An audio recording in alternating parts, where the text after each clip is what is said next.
Good morning. I'm Eric Osterhaus of Paragon Ag Advisors. It appears that once again the American farmer has proved that given a few good days they can get the seed in the ground, as we've caught up with our averages. Honestly, no real surprises there, as betting against the farmer with today's equipment and practices is a pretty bad bet. The markets in general have had some relief as both the U.S. and the Chinese seem to be taking some minor steps away from the proposed tariffs, and we're hearing a much more conciliatory tone coming from both sides. This has especially helped our soybean futures as we've had what I would call a nice relief rally. We aren't out of the woods yet, but there are some signs the worst for the moment might be out of the way in regard to tariff fears.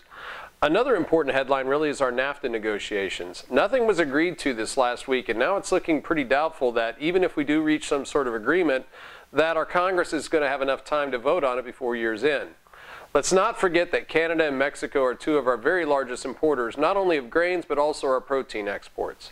In regard to weather, we've seen some beneficial rains taking place in the Corn Belt, although still a little hit and miss in some of our driest areas. Our wheat market has seen several impressive rallies, but quickly followed by substantial drawdowns, as the funds in the spec trade seem to be having full reign on the markets, still waiting around for harvest and the real results to come in. There's been a lot of trade in regards to geopolitical risk, and those issues have not been put to bed. Be sure to take some action as we see some profitable prices here. If you have any questions, please call Paragon today at 888-452-8751. Have a productive day.